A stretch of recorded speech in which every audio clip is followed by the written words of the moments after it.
Not blame you. Good. I'm happy to tell a story like that. 10 blocks away. There's this huge, thing like a castle. An old castle built in 1896. See? So how to get there? And it said high school above it. North. It did actually look like a castle. Makes you read it real slow. Take your time with it. Yeah, we noticed That's that. right. Elaborate and enunciate. They've Are you calling it slow or you said you? No, I'm saying take your time. I'll be glad. Oh, There's a school in Fort Mass that redid it into apartments. actually, when I read things, I read them. It'll work out. What's your national night out? That's that big crime prevention project we do. I assume Darren's going to talk All about the that, right? resources, Major gunshot. everything from DHS, fire. National night out. Oh, no, so I And bring my all pins on. collectively get together down there. Community comes down and she's crime prevention techniques, all the resources that are available.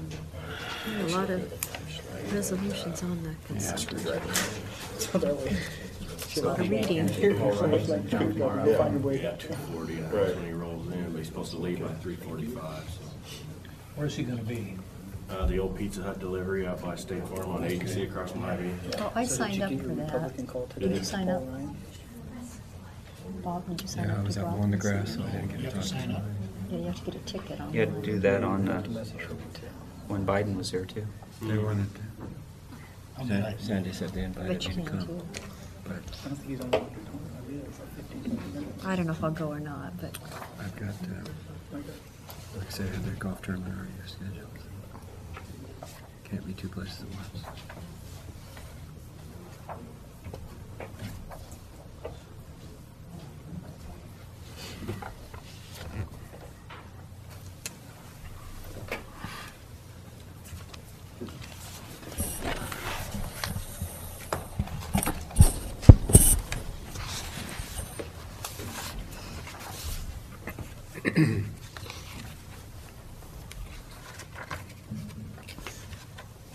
Good evening, ladies and gentlemen. Welcome to Burlington City Council meeting number 19, October 1st, 2012 at 6:30, the Thomas J. Smith Council Chambers. Would you please join me in the Pledge of Allegiance? I pledge allegiance to the flag of the United States of America and to the republic for which it stands, one nation, under God, indivisible, with liberty and justice for all. Thank you. Roll call, please. McCampbell? Here. Reed? Here. Anderson? here. Davidson? Here. Fleming? Here. Thank you. First thing tonight, we have 4 proclamations. And National Night Out is first. Yes, I have that, Your Honor. Whereas the National Associations of Town Watch, NATW, and Target is sponsoring a unique nationwide crime, drug, and violence prevention program on October 2nd, 2012, entitled National Night Out. And whereas the 29th Annual National Night Out provides a unique opportunity for the City of Burlington to join forces with thousands of other communities across the country in promoting cooperative police community crime prevention efforts. And whereas Burlington Area Crime Stoppers, Neighborhood Watch, Grade A Plus play a vital role in assisting the police department through joint crime, drug, and violence preventative efforts in Burlington, and is supporting National Night Out 2012 locally. And whereas it is essential that all citizens of Burlington be aware of the importance of crime prevention programs and impact their participation can have on reducing crime, drug, and violence in Burlington, Iowa. And whereas policing community partnership, neighborhood safety, awareness, cooperation are important themes of the National Night Out program. And now, there we, the City Council of the City of Burlington, Iowa, do hereby call upon all citizens of Burlington to join Burlington Area Crime Stoppers, David A. Wannenberg Community Policing Foundation, Neighborhood Watch, Grade A Plus, and the National Association of Town Watch and Target in sponsoring and supporting the 29th Annual National Night Out on October 2nd, 2012. Further, let it be resolved that we, the City Council of the City of Burlington, do hereby proclaim Tuesday, October 2nd, 2012 as National Night Out in Burlington, Iowa. Signed this first day of October, Mayor Jim Davison. Major Grimshaw, would you like to come, please?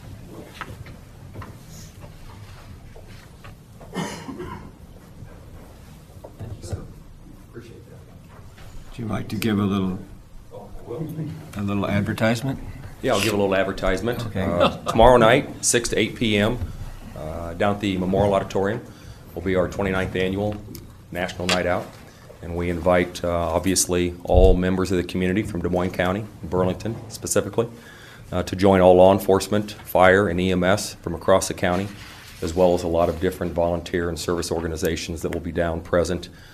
So we encourage everyone to stop down, meet their local law enforcement, fire, and EMS personnel, visit with neighborhood watch representatives, Crime Stoppers, a lot of different organizations. We'll have all the fire equipment, law enforcement equipment, MedForce helicopter, Des Moines County Attorney's Office. So I'll be present, bring the kids down, and enjoy a nice evening from 6 to 8 p.m. tomorrow night at the auditorium. Thank you. Thank you. Appreciate That's it. good. Thank you. Have fun. You're going to be there, right? I'm going to be there, but I'm going to go to Danville City Council now. So. Okay, see you. Okay, next we have Fire Prevention Week. Whereas the City of Burlington is committed to ensuring the safety and security of all those living in and visiting our city, fire is a serious public safety concern both locally and nationally, and homes are the locations where people are at greatest risk from fire. And whereas home fires killed more than 2,600 people in the United States in 2010, according to the latest research from the nonprofit National Fire Protection Association, and fire departments in the United States responded to more than 369,000 home fires. And whereas residents who have planned and practiced a home fire escape plan are more prepared and will therefore be more likely to survive a fire. Only 1/3 of Americans have both developed and practiced a home fire escape plan. Almost 3/4 of Americans do not have an escape plan. However, less than half have actually practiced it. 1/3 of Americans' households who have made one and estimate they thought they would have at least 6 minutes before a fire in their home would become life-threatening. The time available is often less. Working smoking alarms cut the risk of dying in reported home fires in half. And whereas the Burlington Fire Department is dedicated to reducing the occurrence of home fires and home fire injuries through prevention and protection education, Burlington's residents are responsive to public education measures and are able to take personal steps to increase their safety from fire, especially in their homes. Whereas the 2012 Fire Prevention Week theme, Have Two Ways Out, effectively serves to remind us to develop and practice a home fire escape plans during Fire Prevention Week and year-round. Now therefore, we, the City Council of the City of Burlington, Iowa, do hereby proclaim October 7th to 13th, 2012 as Fire Prevention Week throughout this state, and we urge all the citizens of Burlington to practice their home fire escape plan during Fire Prevention Week and to support the many public safety activities and efforts of the Burlington Fire and Emergency Services. Signed and sealed this first day of October 2012, Jim Davison, Mayor. Fire Marshal Crooks.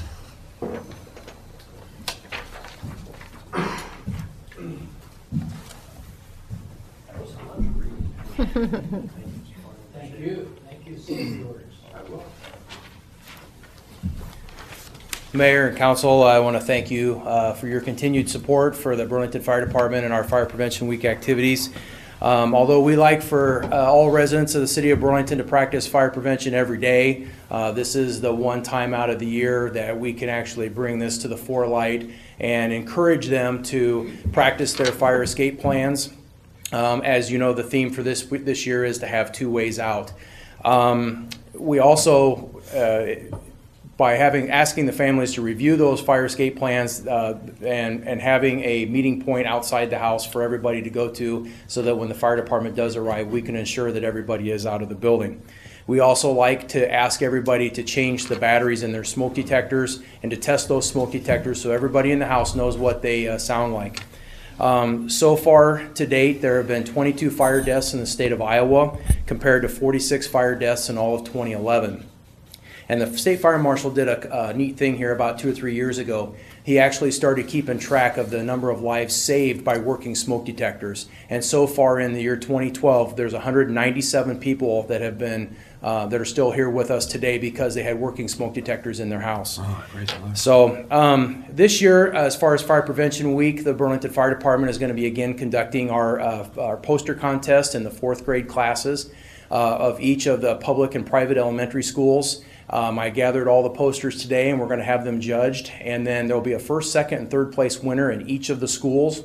And then there'll be a grand prize winner for all the schools combined. And that grand prize winner not only is going to take home a big trophy, but they're going to take home a bicycle that's been donated to us by Bickle's Bicycle and Fitness. Oh, that's great. So, and then a helmet by the Safe Kids organization. So again, I want to thank you for your support in Fire Prevention Week activities. Thank you, sir. Thank you. Next is Red Ribbon Week. Whereas in October of 1985, federal agent Kiki Camarena was murdered by the drug cartel in Mexico in the line of duty, and friends and neighbors wore red to honor his memory and to show that they would continue his fight against illegal drugs, believing that one person can make a difference. The problems associated with alcohol, tobacco, and the use of illegal drugs have become prevalent in every community, regardless of size and location. And whereas the National Family Partnership is established October 23rd through the 31st of every year as America's official Red Ribbon Week for schools and communities to celebrate a healthy, drug-free lifestyle. Grade A Plus, in partnership with area businesses and schools, has adopted the mission statement to increase the focus of promoting a healthy lifestyle through the collective effort and involvement of all citizens in our community by supporting the non-use of illegal drugs and responsible use of legal substances, thus enhancing the quality of life through a safer community. And whereas activities have been planned for Red Ribbon Week from October 23rd through the 31st, 2012, to promote the healthy lifestyles and relationships of our children, families, businesses, and neighborhoods. And now, therefore, as 2012 marks the 27th year for this nationally recognized substance abuse prevention campaign, we, the City Council of the City of Burlington, Iowa, do hereby proclaim October 23rd through the 31st, 2012 as Red Ribbon Week in the City of Burlington, Iowa, and that all citizens shall be encouraged to wear a red ribbon to symbolize our commitment to establishing a drug-free community for our citizens, especially our children, and to participate in events throughout the week that support a healthy, drug-free lifestyle. Signed and sealed this first day of October 12, Kathleen Salisbury, City Clerk, Jim Davidson, Mayor. And Sarah Swartz is here. Sarah, who does a tremendous job with Grade A Plus, been there forever. Thank you so much for your hard work, and so I'd say something. Thank you. On behalf of the Grade A Plus Board, we look forward to an exciting week. We have 4 community presentations that we're offering this year on drug prevention education, in addition to our decorating contest, and also an art contest for area students. Thank you. Thank you, Sarah. Thank you. I have to say that I really, really appreciate the art contest when you walk through the schools and they got them lined up, you know. It reminds me that I still can't draw worth a darn, but anyways. And the last proclamation is Burlington Grouch Day, and we'll find out what that's about. And I hope my grandsons are listening. I'm happy to make this proclamation. Whereas October 15th, 2012 is National Grouch Day, a day for all grouches to celebrate their way of life. And whereas a grouch's mission in life is to be as miserable and grouchy as possible and pass that feeling on to everyone else. And whereas this day is just for grouches, this is the day you have an excuse to be grouchy all day long. Tomorrow you have to go back to being nice again until next October 15th. Whereas this is the day not to celebrate. Draw the curtains and stay inside. If someone comes to your door, tell him to go away because you've decided to participate in Burlington Grouch Day. Better yet, put a note on the door. This way they won't even have to ring the bell for you to be annoying to them. Remember to argue, even if you agree. Argue anyway. Every time someone asks you to do something, ask if they want fries with that. Now, therefore, we, the City Council of the City of Burlington, do hereby proclaim October 15th, 2012 as Burlington Grouch Day. In the City of Burlington, Iowa, citizens are encouraged to stay home and be miserable. Of course, this is all very tongue-in-cheek. Nobody expects you to really be grouchy on Burlington Grouch Day, but if you are, it's okay. And if you're generally a happy, cheerful person, this is your day to whine and complain all day. Signed and sealed this first day of October, 2012, Jim Davidson, Mayor. And hope you recognize. It's on a council meeting. Whose idea was that? Is it Sandy? That smells, I'm telling you. Taking this to work. That ought to be an interesting night.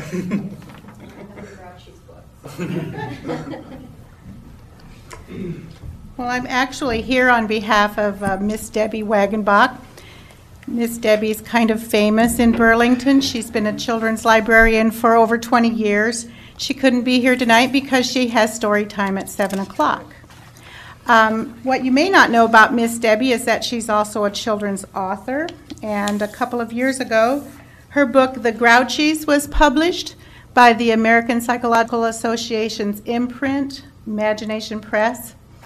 Coincidentally, the release date for this book was October 15th, which is National Grouch Day. So last year, for the first time, Debbie, in conjunction with Chris Murphy of Burlington by the Book, and Burlington by the Book is a local independent bookstore on Jefferson Street, had a Grouch Fest on the Saturday nearest National Grouch Day. They're doing it again this year on October 13th. Oscar the Grouch will be there, and the Grinch who stole Christmas. I think they're having a tug of war. There are also going to be several local authors, myself included. That's how I got roped into this. I have Eli's Lyometer I will be reading that day. It's a story about honesty. It was also published by the APA. Dan Roberts will be there. He's an author-illustrator from Mount Pleasant. And Andy Allen, who wrote The Soggy Doggy. It's a book about the 2008 flood. He's from Cedar Rapids. So we will all be there. Hope that your kids can come down, your grandkids. I believe it's 10 o'clock from 10 until noon on Saturday, October 13th, 2 days before Burlington Grouch Day. So I want to thank you again and remind you that October 15th is the next council meeting. So if you're a little grouchy with that, you can just say, what, Kathleen? You want fries with that? And Thank you. Where's the celebration on the 13th? Burlington by the Book Burlington by on the- Jefferson. It's a 300 block. And Okay, thank you very much. Thank So you. what, accept it, we can say whatever we want. You remember that now, right? Yeah. Okay, thank you, folks. The next item on the agenda is the consent calendar, or the consent agenda. All matters listed under item 1 consent agenda or having been discussed are considered to be routine by the City Council and will be enacted by one motion. There'll be no separate discussion of these items. If discussion is desired, that item will be removed from the consent and will be considered separately. On the consent agenda this week, we have the usual finances and miscellaneous, beer, liquor, wine, cigarette licenses, reports, and bonds, a number of resolutions. A resolution amending the personnel manual for non-union employees, a resolution adopting a code of conduct, equal opportunity policy statement, policy on the prohibition of the use of excessive force, the resident anti-displacement and relocation assistance plan, procurement policy, and public notice affirmative fair housing policy. The next resolution is authorizing a contract between the City of Burlington and the Southeast Iowa Regional Planning Commission for technical services for the owner-occupied rehabilitation grant that was awarded to the city. The next resolution is granting the city manager permission to sign off on correspondence and forms required for the Iowa Economic Development Authority for Neighborhood Stabilization Program. The next resolution granting the city manager position to sign off on correspondence and forms required for the Iowa Economic Development Authority for the Downtown Facade Grant. Another resolution approving the purchase of a Chevrolet Silverado four-wheel drive pickup with snowplow for the Public Works Department, Street and Sewer Division. The next resolution establishing a four-way stop sign at the intersection of Spring and North 8th Streets. A resolution approving agreement with the Iowa Department of Transportation for Title VI non-discrimination. The next resolution is approving agreement with the Iowa Department of Transportation to provide for Revitalize Iowa Sound Economy, or RISE, project funds project number RM 0977-6939, 9029 and agreement number 2013 R003. The next resolution approving a release and termination of easements located within the Public Works subdivision amended. And we're setting the date for two public hearings on October 15th. Hopefully it won't be too grouchy. One is the consideration of ordinance amending various sections of Chapter 161, the Housing Code of the City of Burlington Municipal Code, and the next hearing on consideration of property locally known as 1702 Oak Street, Burlington, Des Moines County, Iowa. And we have 3 appointments to 2 separate boards. Yes, Your Honor. Mr. Mayor Pro Tem. We have the Animal Hearing Board, Angela Beard, and Flint Hills Golf Course Advisory Committee, Robert Washington and Sally Box. So, thank you. And thank you. Okay, thank you for volunteering to serve. Is there anyone from the audience who wishes to have any of these items removed from the consent agenda? Tim Scott, 2017 South 15th, resolution number 1, amending the personnel manual for non-union employees. Thank you. Anyone else? Council, do you have any that you'd like to have removed? No. I'll entertain a motion to approve then. On that, okay. Motion to approve all listed under item 1, consent addendum. Okay. So moved. And we have a second? Okay, except for number 1. Except for number 1. Okay. Roll call? McCampbell. Aye. Reed. Aye. Anderson. Aye. Davidson. Aye. Fleming. Aye. Thank you. Motion's carried. Don't let me forget. I've got it written down. Okay. And next. Oh, I have a resolution approving the final plat of KKB subdivision. Second. We have a resolution, a motion and a second. And Eric? Yeah, this is a subdivision on Roosevelt Avenue. It's in the Harley-Davidson lot area at the southeast corner of the lot at 155 South Roosevelt Avenue. This aerial image here indicates approximately the location of the subdivision with O'Reilly's to the south. They're looking to split off 0.9 acres to sell to another individual to be able to develop it as a commercial property. So the use has the Harley-Davidson there, has quite a bit of excess parking, and this is a good reuse of some of that parking area. Okay. I believe the applicant's here if you have any other questions. Council, you have any questions, Mary? I don't have any questions. I don't Anyone have from any. the audience wishing to comment? Tim Scott, 2017 South 15th. I couldn't hear Eric at all. Wonder if you might repeat what that subdivision is.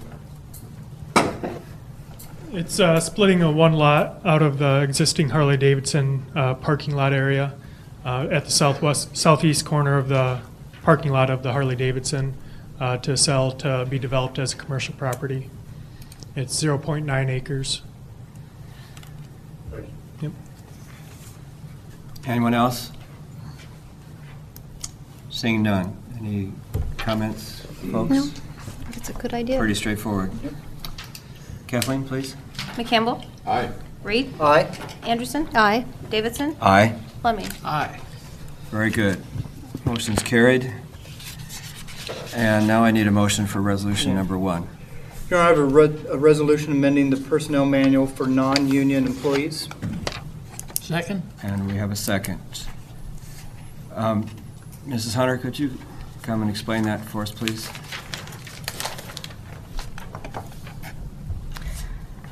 Certainly. The body of the manual has not changed. There's been no changes. The only reason it was included in the packet was so that you would have the full manual in front of you. The 2 changes that we're proposing are to the salary schedule. The first position is the accounting supervisor / city treasurer position. It's currently in the manual at range 10. When that was originally added to the salary schedule, it was when we were looking for a finance director. We weren't finding exactly the experience and so forth that we felt we needed for the finance director position. So we decided that we would be hiring an accounting supervisor / city treasurer who, after they gained a few months of experience, that we could promote them into the finance director position. And that has happened. It's no secret I'm going to be retiring in December. The city's starting to prepare for that transition. And it's been proposed that Stephanie Stuker, our current finance director, will become the director of administrative services and assume the top HR position, so to speak. So she needs an assistant to help her with the accounting department and so forth. So the accounting supervisor / city treasurer position, we're actually advertised for an accounting supervisor, city treasurer, will become more of an assistant's position, will not be promoted into the finance director position as far as we know in the near future.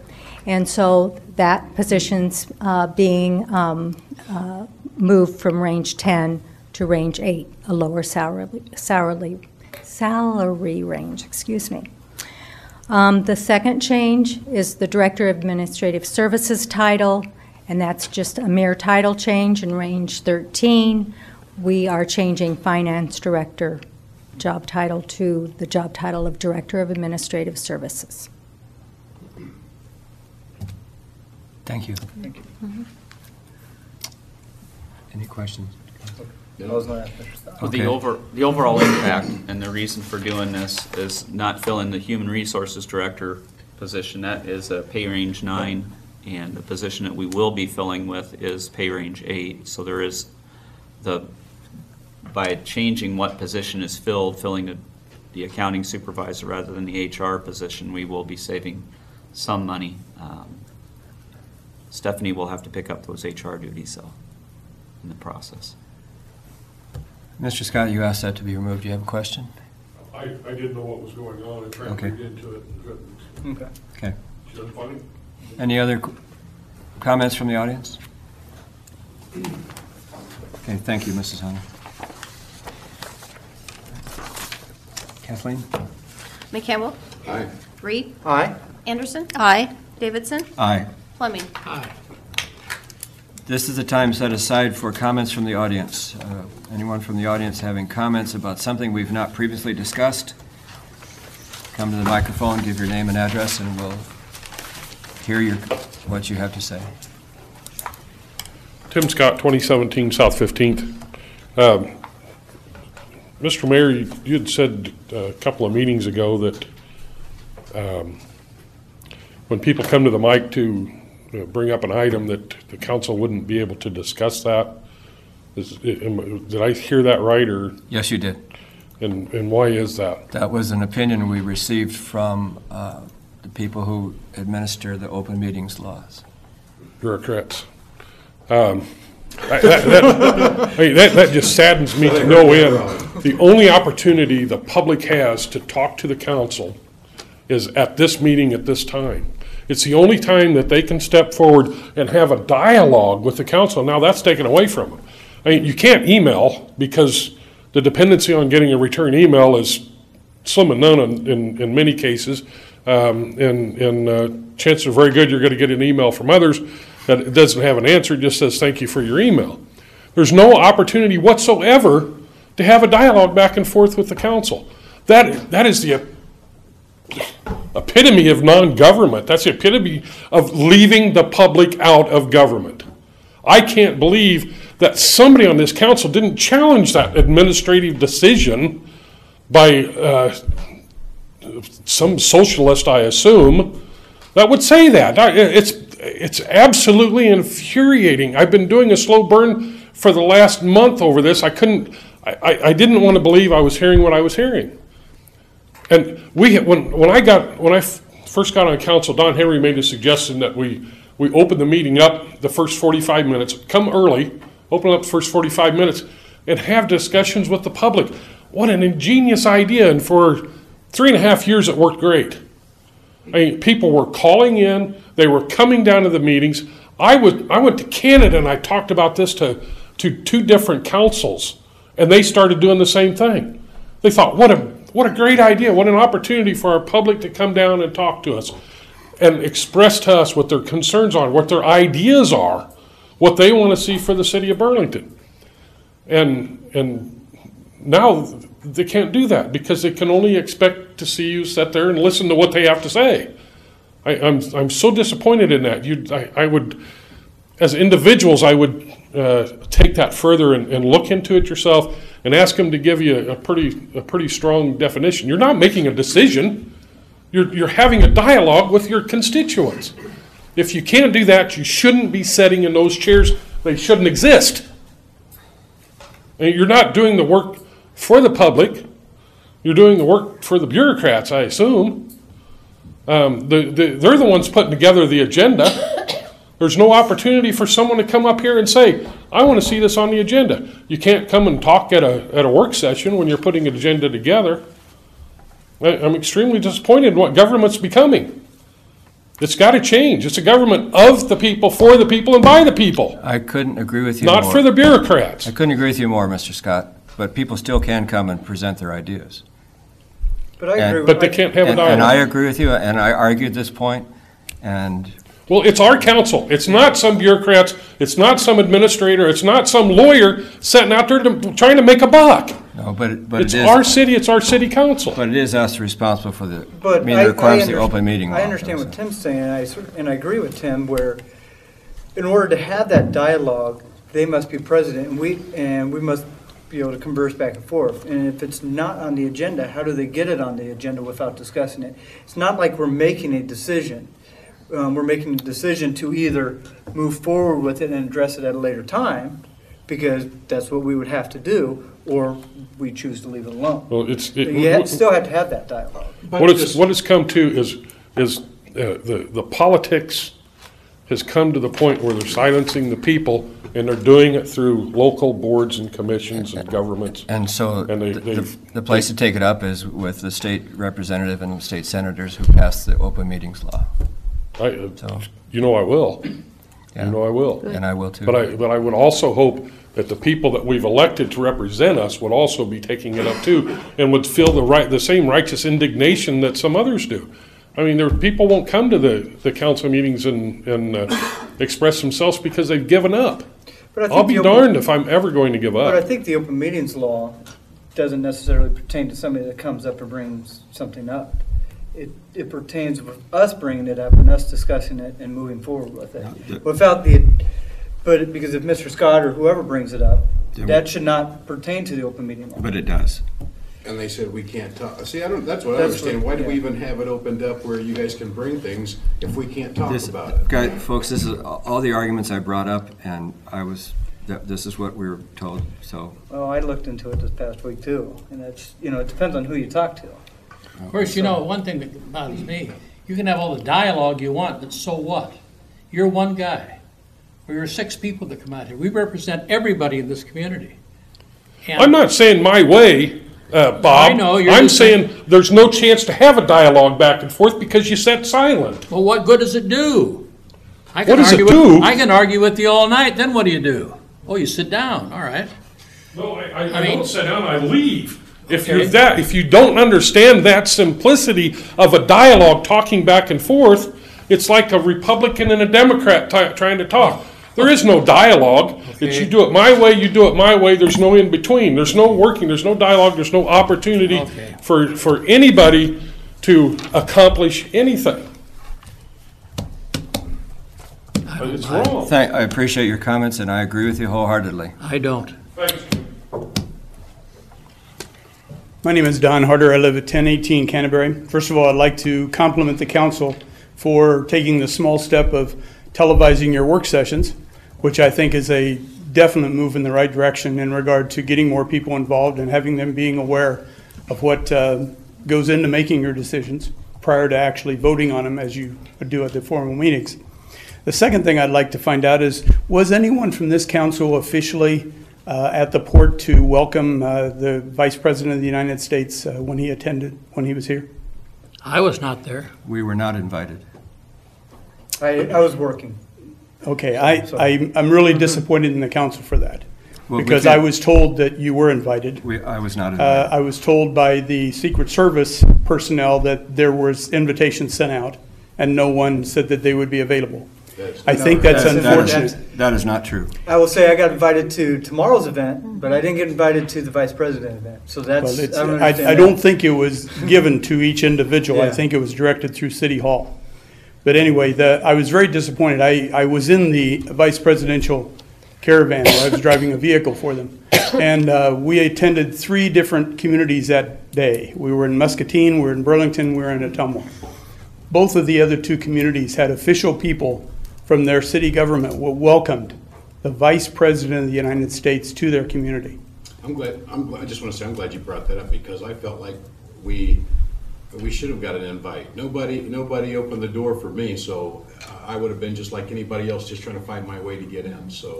It's unfortunate that it wasn't transmitted, if it was, because the other 2 communities both had representatives there that were invited. And I was told that the city of Burlington said they did not have anyone that would be available. That's not correct. If it is, For me, that's not correct. Yeah. Because nobody. I will do some checking, because the local Democratic headquarters I'm sure will tell me who they I never contacted. got a phone call or anything. And I will bring that back to you in regard to who was. But I was really disappointed, because I think, when the Vice President of the United States is there, regardless of his party affiliation. If anybody important. Absolutely. It comes to Burlington. I mean, we've had mayors and councilmen go down and meet the CEO of J.I. Case when they come into town, and rightly so. I think that's justified. But I was really disappointed in hearing that, and I will follow up on this and find out additional information and communicate that back to you if they did communicate with someone and they said they were not available on the council. Is that all right with you guys? Thank Okay? you. Thank you. Thank you. Anyone else from the audience? We have a new employee with us tonight, and I would like to introduce him. Oh, great. He's patiently sitting back here, Steve Homebrecker. He's our new Director of Public Works. He's from Junction City, Kansas, and he's more or less returning home because he was born and raised in Keokuk. So, welcome, Steve. Welcome. Welcome. Steve. Nice to have you here. Thank you very much. Thank you, Bev. Yes, sir.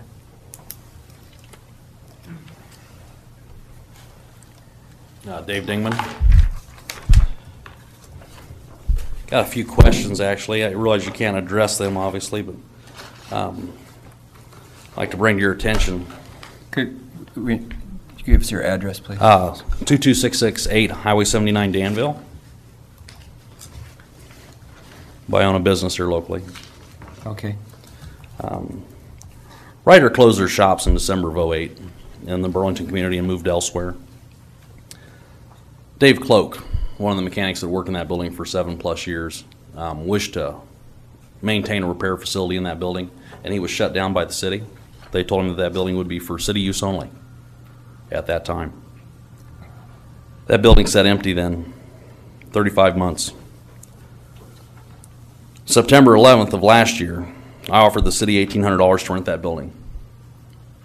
I was told then that it would be for city use only, and it was currently being used for storage. Is this a building by the Public Works? Yes, it is. Yeah. 2 months later, there's a lease agreement signed between the city and the trucking company that is there currently, renting that building out. Mind you, I was assured by Mr. Warden that the building was so far out of code that they could not loan it out. There was no way they could lease it for that purpose. Okay. My offer to them at that time was $21,000 more than what they're getting out of the lease. And that was less than 60 days prior to the lease being signed. I feel definitely betrayed here by a city that I've spent most of my life in. I cannot believe that the city has all the rules regarding rental properties, be it on their own rental property, they obey none of the rules. That property is so dilapidated. Nothing is to code. Its use from being a repair facility changed when Ruan left. It then becomes city storage property. Its use stayed that way for just short of 3 years. All the electrical posts outside were unhooked. All the safety devices were removed from the building. All the safety securement devices were removed. All the waste oil handling facilities were removed and taken by the prior occupant. Now, it's been my understanding that when you recommission a building from one event to another, that it must comply with code. You can't take Walmart and turn it into a Quickie Lube and then back to Walmart without bringing it to code. That building was never meant or designed for a retail service environment.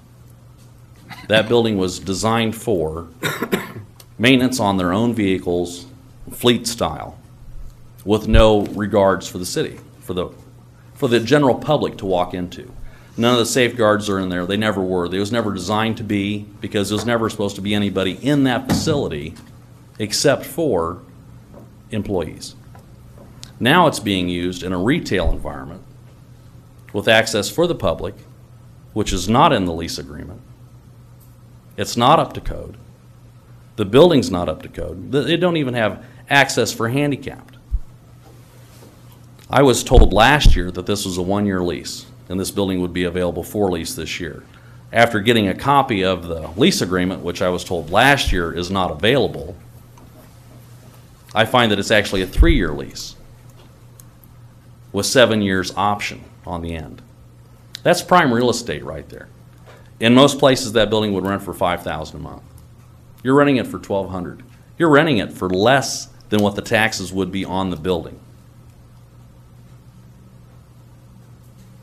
It's amazing to me for a city that needs funds that you would do that.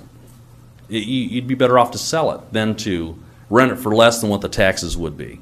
If the city had to pay their own taxes on the building, they would quickly see that the rent is insufficient.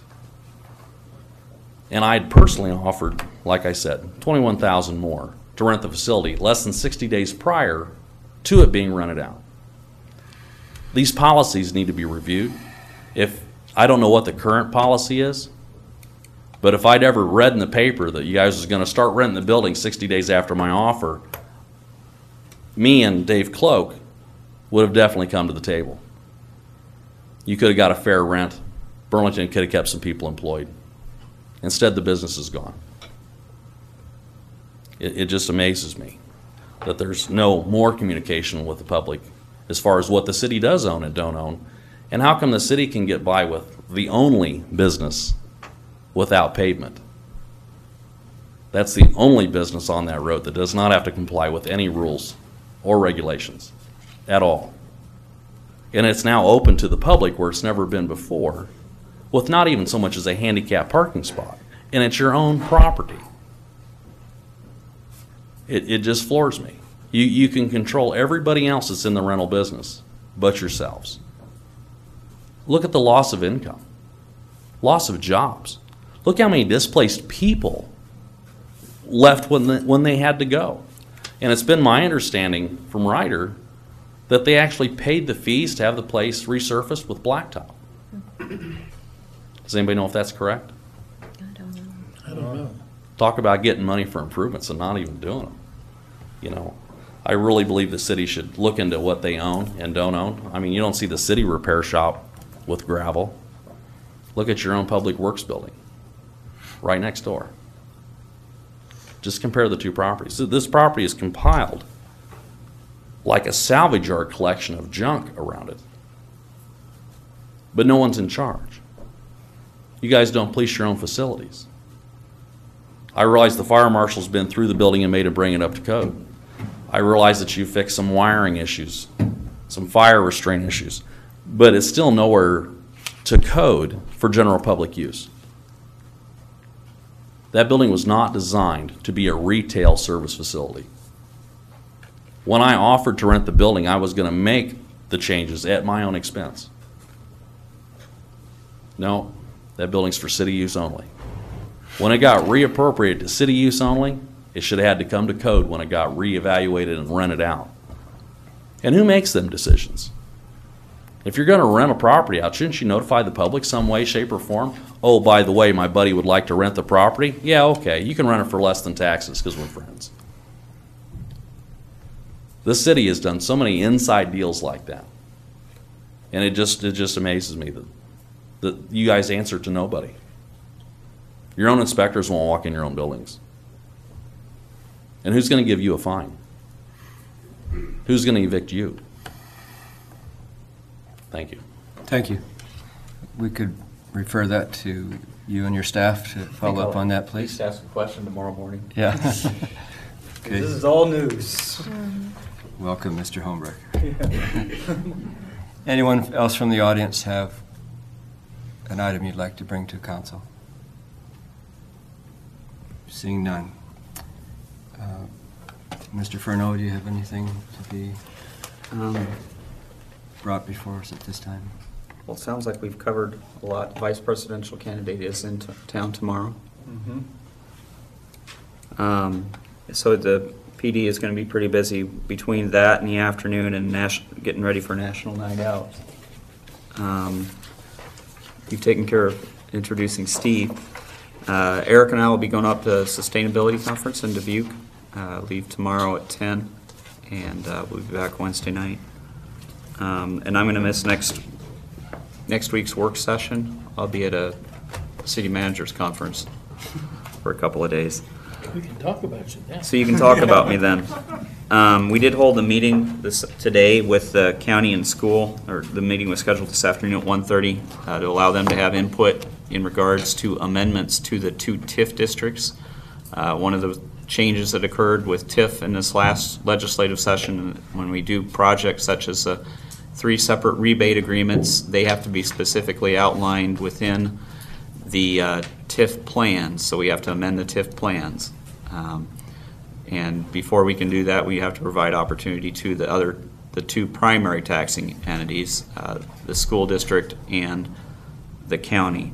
And then they still have another 7 days if they choose to make any comments to file and submit those to us, which is plenty of time prior to our public hearing on the 15th. And the only other thing, if you want to let Matt know that if there's anything from your side on that property prior to tomorrow morning. But that's it. Council, you have any committee reports? Or? Not necessarily a committee report, but I think it was a good Iowa League of Cities meeting last week. Learned quite a bit of stuff regarding what other communities do for their nuisance codes and abatements and even rental inspections. So I'll be hopefully within the next month bringing some stuff to the table on increased fines and everything else, because one of the communities is trying to get rid of their habitual offenders. And so that's one of the problems we have, is the people that always come up month after month on our nuisance. So. And I guess I'd like to say that I thought that was very helpful to the meeting, and we well represented the city in those meetings on nuisance abatements, so I think we all want to see something done. I also want to say that I think we had a very nice Heritage Days downtown last weekend. It was just nice weather and a lot of families downtown, and the United Methodist Church uncovered the front of their building, which was a great improvement to the downtown, and I know they put a lot of work into that, and it looks really wonderful. And this weekend coming up is Oktoberfest downtown, is that correct? I think. Yes, this is 6th. On Saturday, I believe. Okay. Don't forget National Night Out tomorrow night. Anything else? Entertain a motion to adjourn. So moved. Second. Kathleen? McCampbell? Yes. Reed? Aye. Anderson? Yes. Davidson? Aye. Fleming? Aye. Thank you. We're adjourned. God bless you. God bless Burlington.